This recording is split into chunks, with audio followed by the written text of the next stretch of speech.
Hello guys, this is my 14th lecture in continuation on relation and function chapter.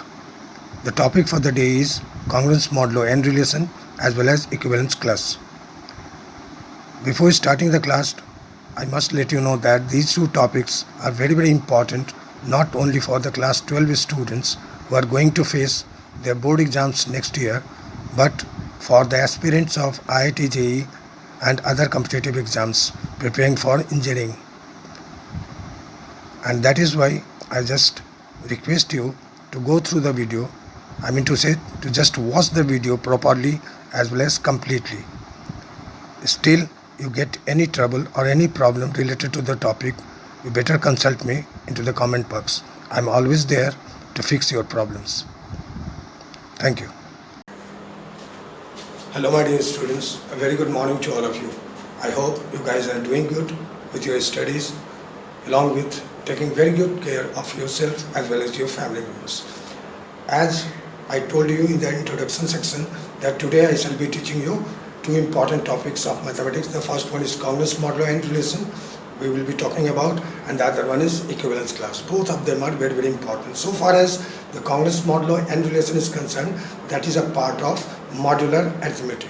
So before going through the formal definition of congruence modulo and relation, I just give you some examples to make you understand so that everything should be clarified, so that you should not have any confusion regarding congruence modulo and relation. In fact, you have already done this one in your class 10 one. In class 10, we have done what is that division algorithm. This one is related to that one again. So here you will be finding the definition of congruence modulo and relation, but before that I just cite you some example and ask you to consider whether it is correct or incorrect. Suppose I write, I take here, I must say you one thing, we shall be taking only integers over here. Three integers will be taking into consideration, a, b and n, whatever, right? And then we shall be dealing with this one. So we just say consider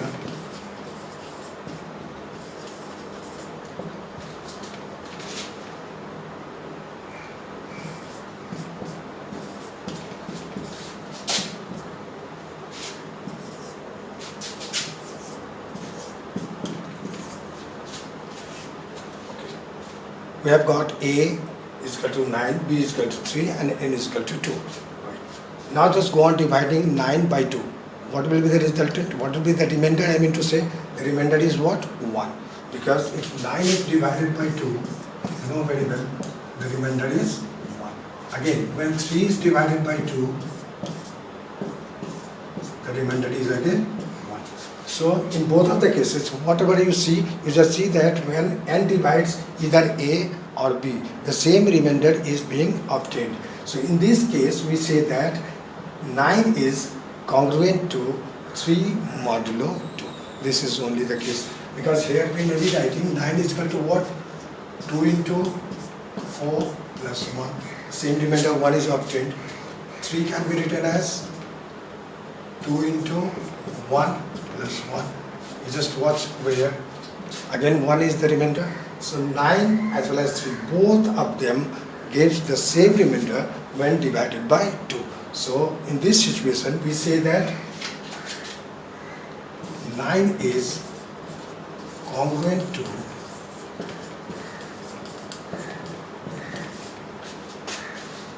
3 modulo what? Here we say like that. 9 is congruent to 3 modulo 2. And write as, how do you mention this? 9 is congruent to 3 modulo 2. A very important thing you will be noticing over here, if you go on subtracting 3 from 9, you will be getting that is completely divisible by 2. 9 minus 3 is what? Completely divisible by 2. So this is the definition of congruence modulo and relation. So if we say that a is congruent to b modulo n, that means when a as well as b, both of them are divided by n, the same remainder is being obtained over there, and a minus b is completely divisible by n. Then only we can say that a is congruent to b modulo n. I think I just give you one more example. Suppose A is equal to 10, B is equal to 14, and this is again 2, suppose. So what is, how can you write? Just go on dividing A, that means 10 by 2. What is the remainder? 2 5s are 10, remainder is 0. When 14 is divided by 2, what is the remainder? Again 0. So both of them are divided by 2, gives the same remainder 0. And if you go on subtracting 10, what is that, 14 from 10, you will be getting what? Minus 4, which is divisible by 2. So we may say that 10 is congruent to 14 modulo.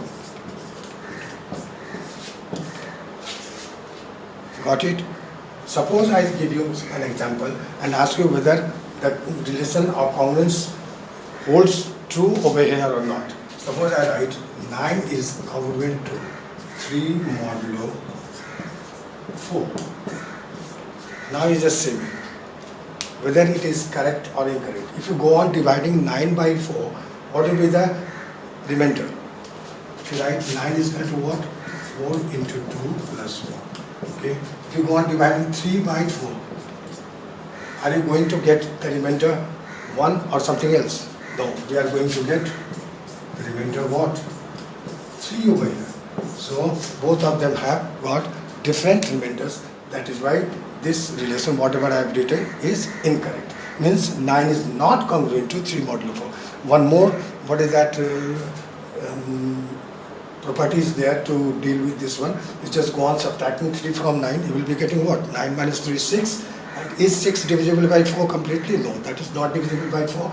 That is why 9 is not congruent to 3. In this case, we shall be writing like this. So 9 is not congruent to 3 modulo 4. So what is to be noticed? In order to check whether the relation of congruence holds true or not, you have to check whether the given two integers a and b, both of them gives the same remainder when divided by a positive integer or not. And the difference of them must be completely divisible by that positive integer. If it is so, then we say that any one of these two integers, if you write 10 is congruent to 14 modulo 2, you may be writing 14 is congruent to 10 modulo 2. So if you write a is congruent to b modulo n, or if you write b is congruent to a modulo n, that makes no difference. That is always true. So I just give you the formal definition of that. The definition says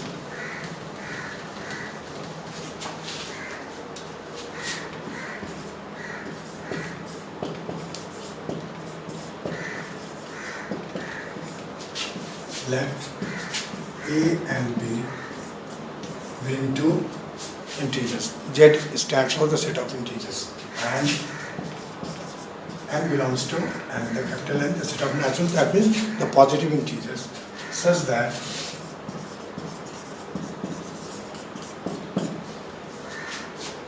both, such that we get the same remainder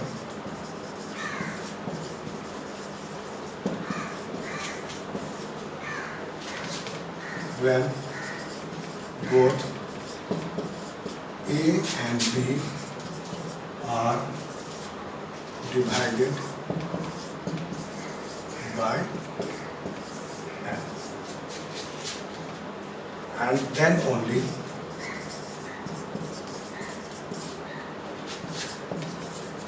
we say that, what do you say?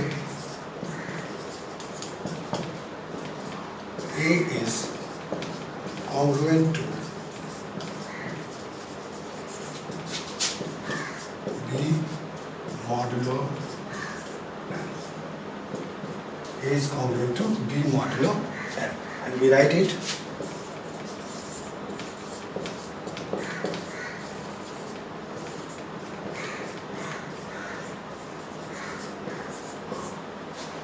A is congruent to B modulo. This, what is that symbol? It stands for congruence modulo relation, right? In other words, you may be saying that, I just write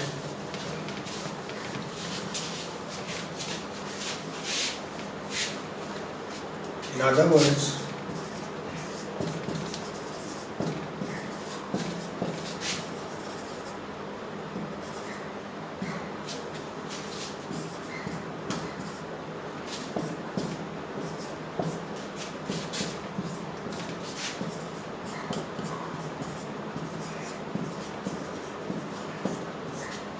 Means what? If n divides a minus b, means that is a is congruent to b modulo n. And if a is congruent to b modulo n, then n must be dividing the difference of a and b. So this is the only definition.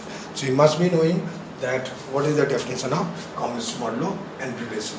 So if n divides completely a minus b, then a is congruent to b modulo n. For example,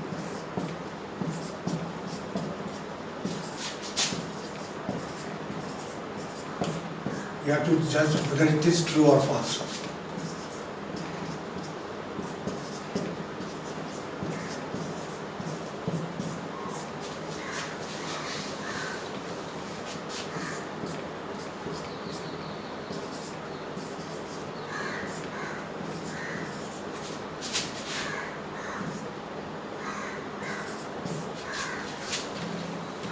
Now you have to check.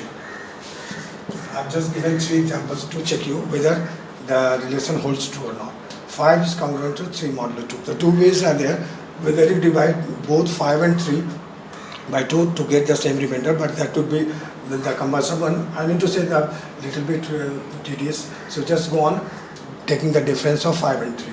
What is the difference of 5 and 3? That is 5 minus 3, 2, and 2 is completely divisible by 2. Means this relation holds true. So I just write T for true this one. Now 9 minus 15 is what? Minus 6. Is minus 6 divisible by 4? No, not at all. That means this is false. What about this one? 7 is not congruent to 3 modulo 3. 7 minus 3 gives you what? 4. Is 4 divisible by 3? No. So undoubtedly 7 is not congruent to 3 modulo 3. So once this becomes true. So this is all about the congruence modulo n relation. Now a very important theorem is there to show that the congruence modulo n relation is an equivalence relation. So I am going to deal with that particular theorem, because on the basis of that particular theorem you will be dealing a lot of problems, whatever is given in your textbook as well as asked in the board exams also, right? So the theorem is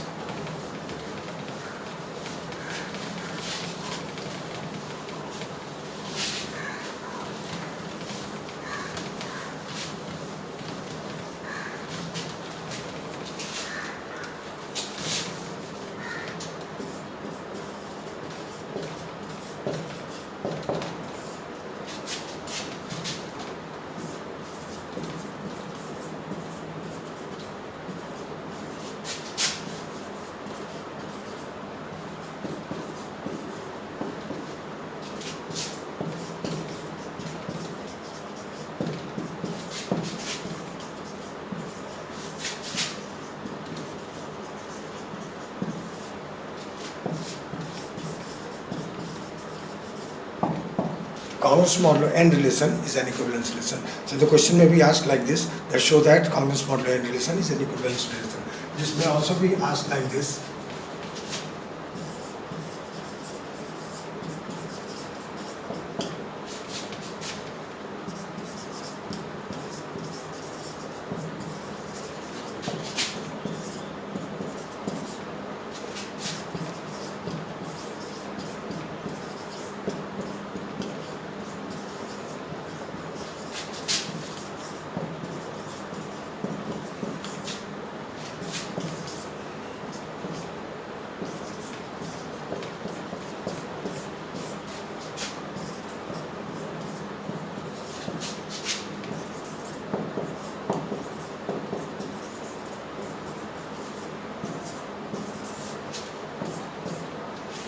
R contains AB, where A minus B is divisible by N, is an equivalence relation.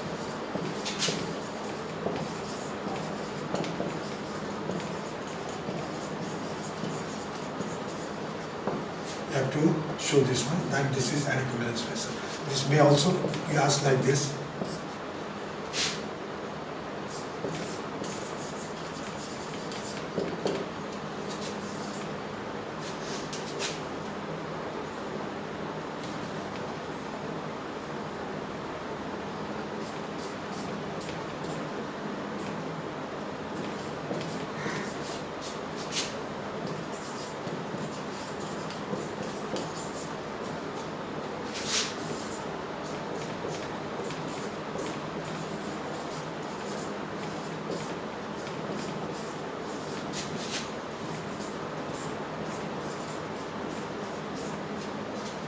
This may be also asked like this to show that this relation, the symbol will be used in Z, the set of integers given by A is counted to be modulo n implies and implied by n divides A minus B is an equivalence relation.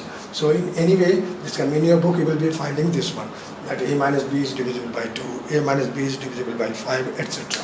So for all these cases, you must be knowing the theoretical part only. But just in order to solve the problems, what is to be done? You have to replace n by 2 or 5, whatever is given. So I am just dealing this one. That means I am going to show that this relation is an equivalence relation. And you better know the definition of equivalence relation.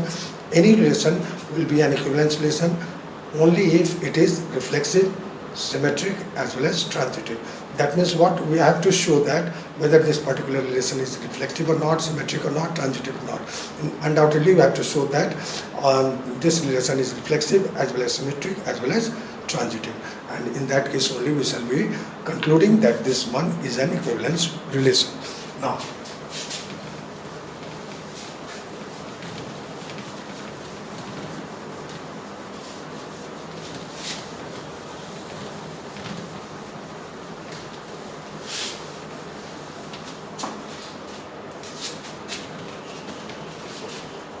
given relation.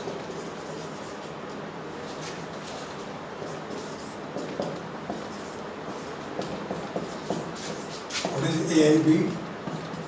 Belongs to Z, and A minus B is divisible by N.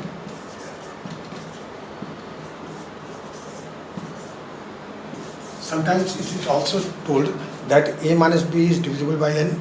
In place of N minus B divisible by N, they write that A minus B is what?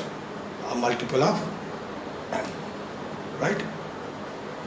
So you must be aware of that. So A minus B is divisible by N. We are going to show it whether it is reflexive, symmetric or transitive. The first one is reflexivity.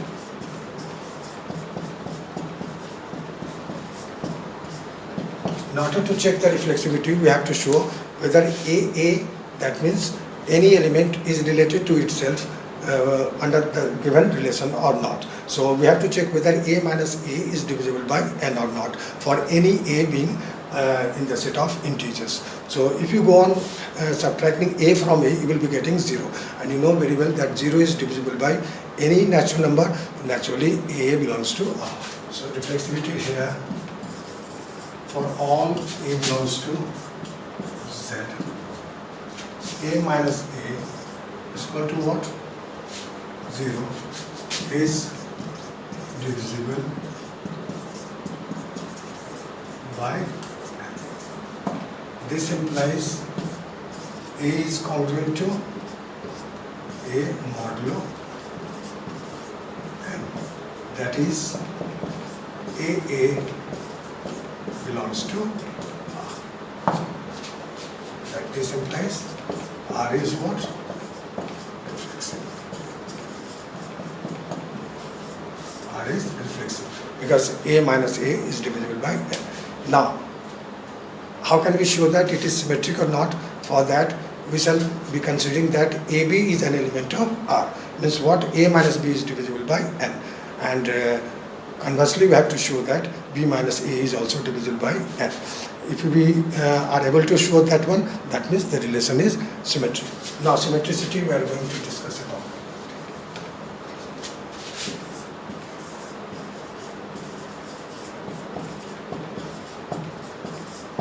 Symmetricity. For this, we consider an element AB in A. R. That AB belongs to R, where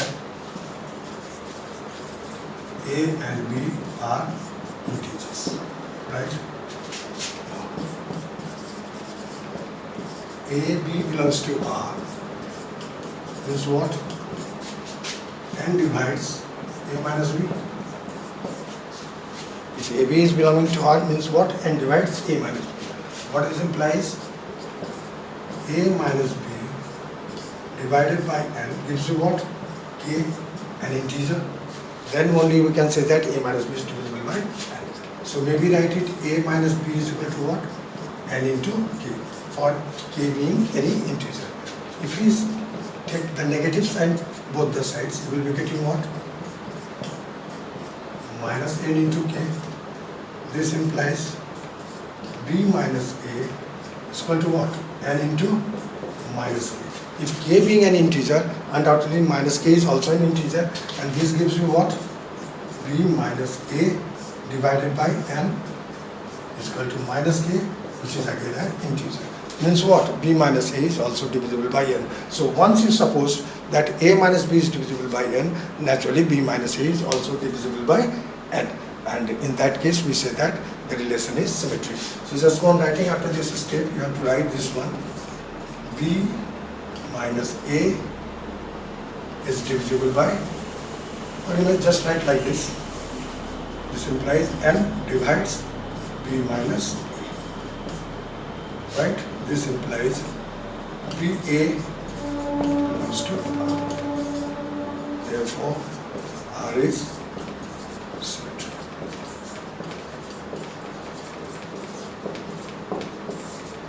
R is symmetric.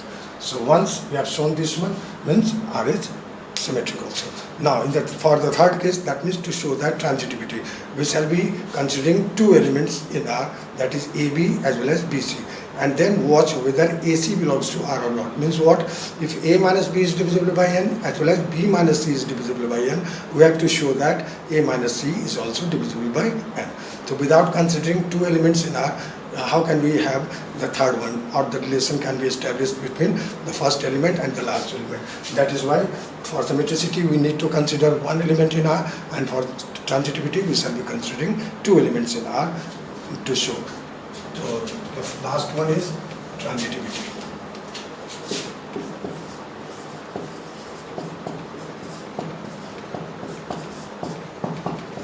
In order to show that transitivity, we consider AB belongs to R and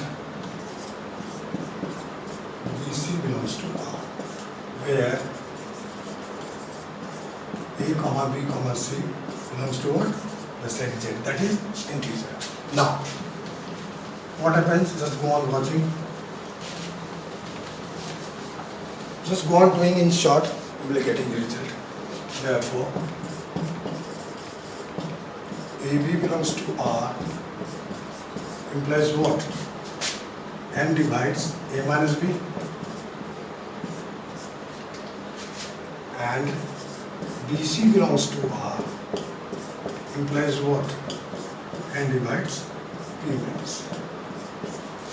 Right? So this implies what? If AB belongs to R, this implies AB belongs to R and BC belongs to R. What do they imply? A minus B is equal to N into, suppose K1 being any integer, and B minus C is equal to what? N of K2. K2 being another integer. As I write over here, K1, K2 belong to Z. Means A minus B is divisible by N as well as B minus C is also divisible by N. Just go on adding these two equations, you will be getting what? A minus B plus B minus C is equal to what? N is common, both of them, K1 plus K2. Right? You know that if one number is divisible by some other number and some other number is also divisible by the same number, their sum or difference will be divisible by the given number. So if you go on adding these two, naturally the sum of these two will be divisible by the sum of the right hand side. So A minus B plus B minus C is equal to what? N into K plus K1 plus K2 we have taken. If K1 and K2 are integers, their sum will also be an integer, and here after cancelling what? B and minus B, you are getting, what are you going to get? You are getting A minus C is equal to what? N of, I just write K3 for that, where K3 is K1 plus K2 belonging to what? An integer. What does this imply? This implies that A minus C is also divisible by N. So this implies N divides A minus C. And if N divides A minus C, naturally AC belongs to R. So what we had taken into consideration? We had taken AB as well as BC in R, and finally we reached that AC is also belonging to R. Means what? The transitivity holds true in this case also. So this leads to the conclusion that R is transitive.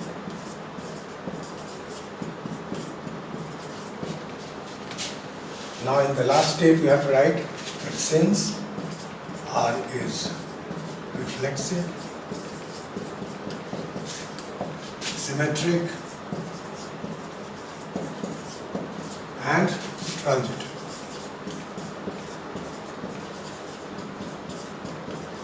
therefore R is an equivalence.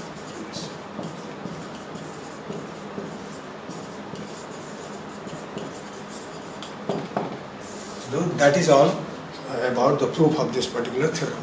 Now so far as the problems related to this one is concerned, I had already told you that just go on replacing n by some the number whatever is provided. A minus b is divisible by 2, just go on replacing n by 2. If the question says that a minus b is divisible by 5, just go on replacing by 5. If it says that a minus b is a multiple of 4, just go on using n is equal to 4. So whether you say it a minus b is divisible by n or a minus b is a multiple of n, no matter. So just go on dealing like this, whatever I have just dealt with, right? So in short, I am just going to revising all this. What is that?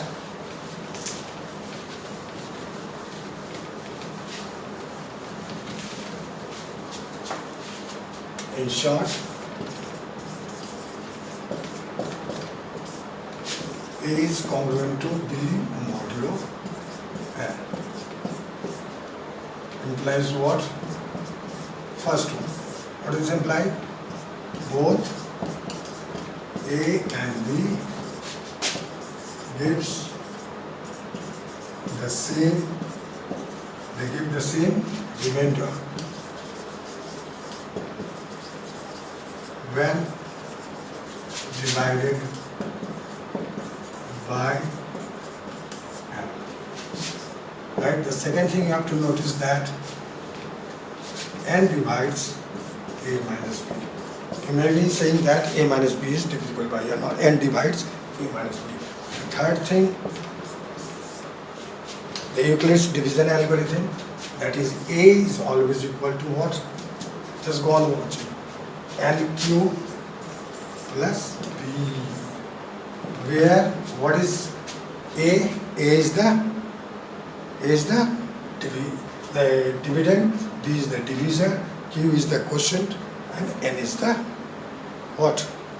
I'm sorry, N is the divisor, B is the remainder, Q is the quotient, and A is the dividend. So here, what about B? B is the remainder. The remainder should be less than what? N. So here, B is less than N, greater than or equal to 0. So this is. So must take notice of that. We have already done this one in class 10. So if A is congruent to B modulo N, means what? A is equal to NQ plus B. Means what? A minus B is equal to NQ, means A minus B is divisible by N. So this is all about the congruence modulo N relation. In competitive exams, you will be getting a lot many things to solve the equations of congruence equation. Within a minute, I just show you that. Suppose you are given to solve. I'm just going to talk about whether the given congruence equation has solution or not. How will you check it out whether you are going to get the solution or not? Suppose I write 2x is congruent to 3 modulo 4. Now you have to check whether this particular equation has solution or not. So just go on watching. 2x is congruent to 3 modulo 4. Naturally 2x minus 3 should be completely divisible by 4. But whether this particular equation has a solution or not, you have to check. For this, I just write one thing. Ax is congruent to B modulo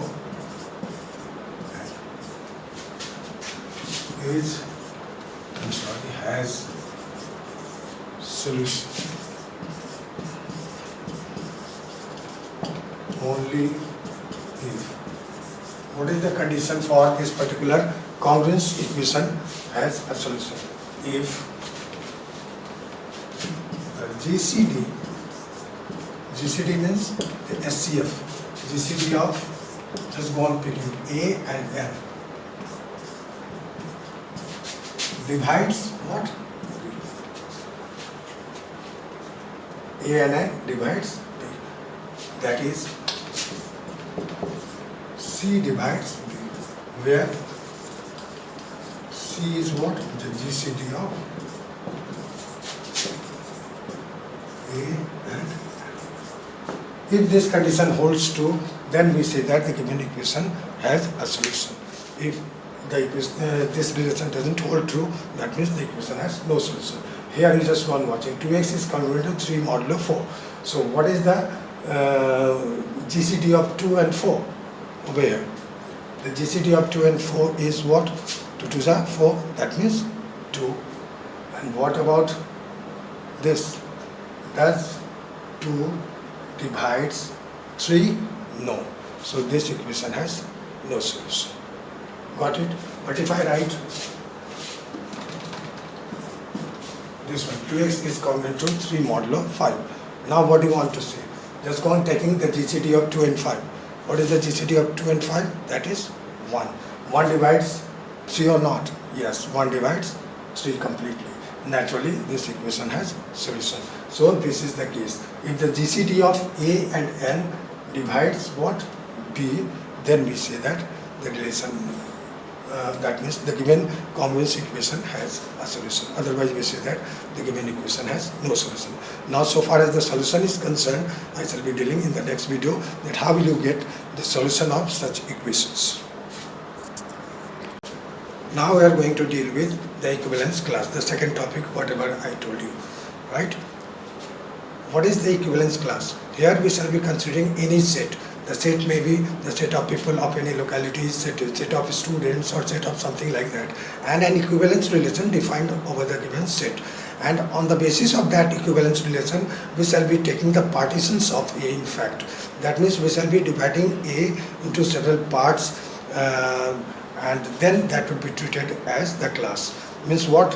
As many elements are lying in A, every element should have their own class. And on the basis of equivalence relation, I told you that suppose I talk about the set of students we are going to take, and the equivalence relation defined over there is of equal heights. Naturally, the students of different heights will be distributed or partitioned into different classes, and that is known as the equivalence class. Everywhere we are dividing what is that, the given set into different classes. Here we shall be dividing the given set on the basis of equivalence relation. So that so far as the definition is concerned, I have just written over there. You must be knowing about the definition. You have considered A being any set and R being an equivalence relation on A. Now, for any x is going to take, we are going to take x in A as well as A in A. Now we have to take the set of all those x's which are related to A.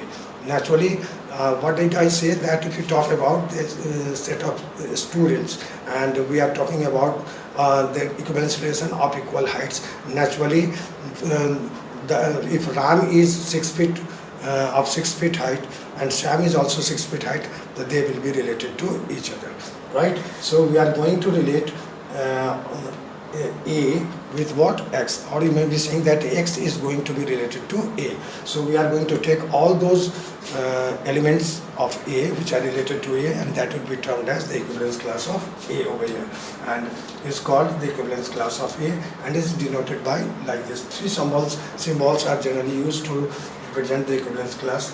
The first one is we just put A in the square bracket. You may be writing A bar also, or you may be writing E and A as a suffix of that. So these are the symbols to represent the equivalence class. In short, I have just written A is a set that contains what? All those elements of A, X, which is related to A. That means XA belongs to R. Now I just give you an example. With the help of example, that will be quite easy for you to understand the equivalence class, and then after that we shall be talking about the partition of that particular set. In fact, whenever we talk about classes, that is none other than the partition of the given set. So here I just recite you some examples.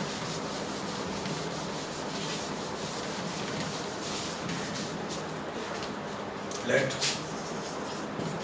A is equal to, I just take 1, 2, 3 and 4, and equivalence relation, and R is equal to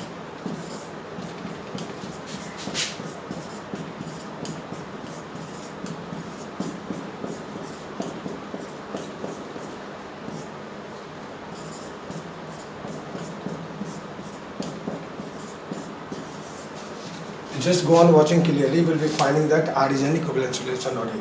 1, 1, 2, 2, 3, 3 and 4, 4, they are lying in R. That for all 1, 2, 3, 4 in A means what? It is reflexive. If 3, 4 is there, 4, 3 is also there, that means it is symmetric. 3, 4 is there, 4, 3 is there, then 3, 3 is also there, 4, 3 is there, 3, 4 is there, and 4, 4 is also there. That means it is transitive too. Once it is reflexive, symmetric and transitive, this is an equivalence relation. Now one by one I am going to deal with the equivalence classes. So how many elements are there in A? There are 4 elements. So we are going to deal with 4 equivalence classes, right? Later on you will be finding that some of the equivalence classes are equal to each other. So if we talk about the distinct equivalence classes, you have to get it and then count it, right? Here, if I talk about equivalence class of 1, what will be written? X such that X belongs to A and X is X1 belongs to R. Now just go on watching that what X is there which is related to 1. So here we watch that 1 is related to 1. No other element is related to 1. So this set will contain only 1 element, right? So far as the equivalence class of 2 is concerned, just go on watching. That is X such that X belongs to A and what? X comma 2 belong to 1. Now just see. There is 2 in the right hand side. Which elements are related to 2? 2 is related to 2. No other element is related to 2. That's why you will be getting only 2 over here. Right? So far as 3 is concerned, just go on watching.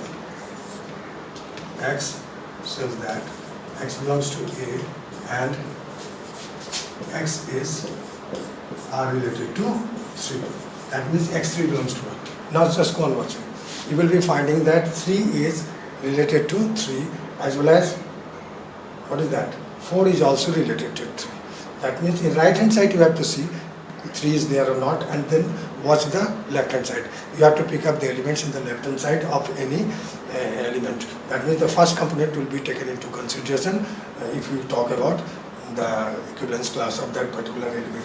So X is related to 3 and we have to get X. So X is none other than 3 as well as 4. These 2 elements are related to 3. So in this class you will be getting what? 3 and 4. Right?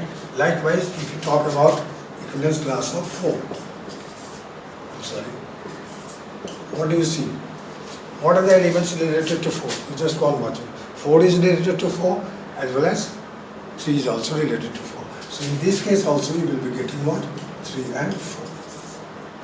So these are 4 elements of A and the 4 equivalence classes. Now 2 things to be noticed over here. If we talk about the equivalence class of 1 is lying over there. If we talk about equivalence class of 2 is there. If we talk about 3, equivalence class of 3 is there. If we talk about equivalence class of 4, the 4 is there. That means the equivalence class of any element of the given set. If you go on talking about that, the same element must lie in that very particular equivalence class because every element is related to itself, right? The second thing we are going to notice over there, that is there any element common to both 1 and 2 or 1 and 3 or 1 and 4? No, they are not common. In 1 and 2, nothing is common. In 1 and 3, no element is common. And what about 3 and 4? Every element is common. So the second thing, whatever you notice over there, that 2 equivalence classes are pairwise disjoint or they are almost equal. That means Either two equivalence classes are equal or their intersection is phi. Means what? Either they are equal. If they are not equal, they won't have any element in common. So 1 is not equal to 2, 2 is not equal to 3, 2 is not equal to 4, 1 is not equal to 4, but the equivalence class of 3 is equal to equivalence class of 4, right? So if you go on taking the intersection of these two equivalence classes, you will be getting what? Phi. So these are two important properties of equivalence class. I just deal over there. So this is the equivalence class. So on the basis of this equivalence class, now we are going to get the partition of this particular set. So this was the set. This was set A. And how many elements were there? 4 elements were there. I'm just on watching. 1 and 2 are different. I'm just taking this one as A1. I just take A1 is equal to what? 1. I just take A2 is equal to what? 2. I just take A3 is equal to what? Either you say 3 or 4, because both of them are equal. So in 3 partitions, we have got 3 partitions of this particular set: A1, A2 and A3. In A1 you have got only one element 1, in A2 you have got only one element 2, in A3 you have got 2 elements 3 and 4. Now just see, the set A has been partitioned into 3 disjoint subsets. If you go on taking the union of these 3 sets, you will be getting what? A. And if you go on taking the intersection of any 2 of them, you will be getting what? Phi. That is why I told you the disjoint subsets of A. So this is the partition of the given set. Now just go on watching. If you go on finding or go on watching the given relation, equivalence relation R clearly, you will be finding that 1, 1 is there, right? 2, 2 is also there in R. 3, 3 is there, 4, 3 is there. You will be finding that 3, 4 is there, 4, 3 is also there. But 1, 2 is not lying in that particular equivalence relation. 2, 3 is also not lying. 2, 4 is also not lying. 1, 4 is also not lying. What does it mean? That we go on having the partition of the given set. The elements of one partition can be related to the elements among themselves. That means 3 can be related to 3. 4 can be related to 4, 3 can be related to 4, 4 can be related to 3, but 3 cannot be related to 2. Means what? The element of one partition cannot be related to the element of another partition. So this is the basic thing to be known, and on the basis of that you will be getting some examples or some problems in your book also. So far as the partitions of the given set is concerned, just mind it 2 things, that all those partitions are the disjoint subsets of the given set. Means if you go on taking the union of those partitions, you will be getting the given set itself, and the elements of one partition are related among themselves, but any element of one partition is not related to the element of other partition. So this is all about the equivalence class, right? Now on the basis of partition, you can also have the equivalence relation I just showed you. Suppose you have got this partition you have obtained, right? 1, 2, 3, 4. If I ask you that from the given partition, can you write the equivalence relation whatever we have mentioned earlier? Yes. You will be writing 1, 1, because you know that every element of the same partition can be related to itself. 1, 2 is not there because the element of one partition cannot be related to the element of another partition, right? 2, 2 will be there, right? 3, 3 is there, 4, 4 is there. Now 3, 4 as well as 4, 3 will be there. So this is all about the equivalence relation, whatever we discussed. So once the partition of the given set is given, you can very well write the equivalence class. I just give you one more example and ask you to have the equivalence relation on the basis of that the partition has been given. Suppose I give you A1 is equal to AB, A2 is equal to C, A3 is equal to D. Suppose this is the partition of a given set A. This is the set A. I have got 3 partitions, A1, A2 and A3. A1 has got 2 elements, A, B. A2 has got C, A3 has got B and C. Now, on the basis of this partition, if you go on taking the union of that, you will be getting what? A. On the basis of that partition, what is to be done? You have to write the equivalence relation. So, to write the equivalence relation,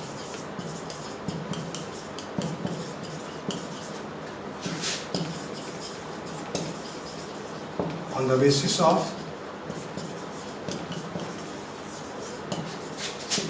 partition of set.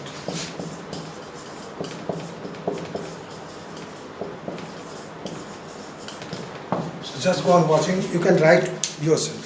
Just go on writing the equivalence relation on the basis of this partition. What will be that?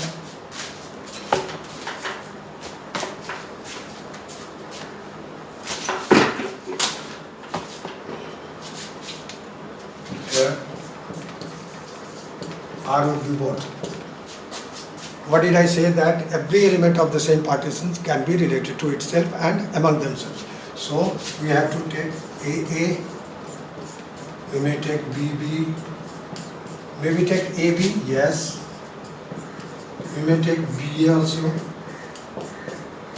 What about this one? Yes, we shall be taking CC. Maybe take CD, no. Maybe take DD, yes. EE, yes. DE, yes. And finally ED. So you can observe very well that from the partition we have got the equivalence relation. And from this equivalence relation you can have the partition also. If you go on finding the equivalence class of A, you will be getting what?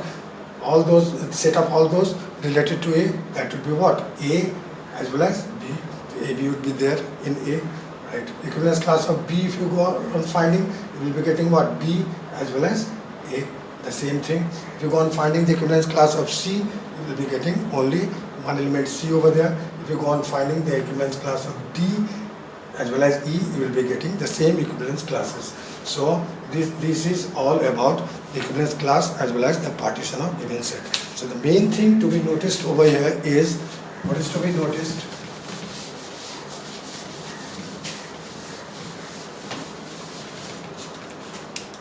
First thing,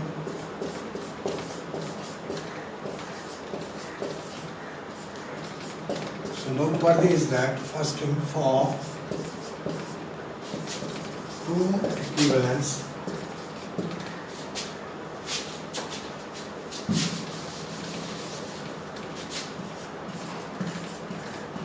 classes A and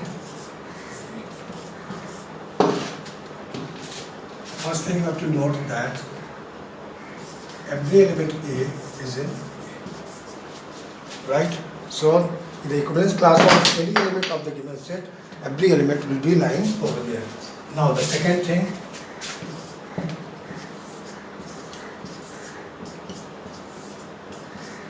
two equivalence classes are either equal or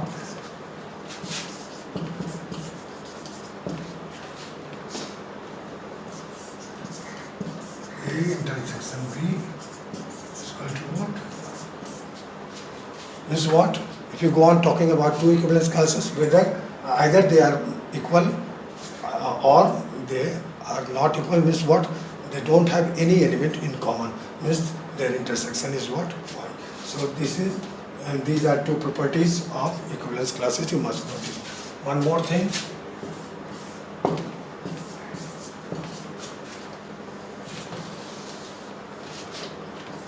Is A1, A2,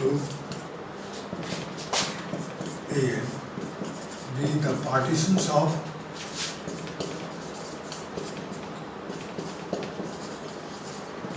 A, then first, right? A1 union A2 union A3 AN. If you go on taking the union of all those, you will be getting what? A. And the second thing you have to notice that AI intersection AJ is equal to 5, where I is not equal to 0.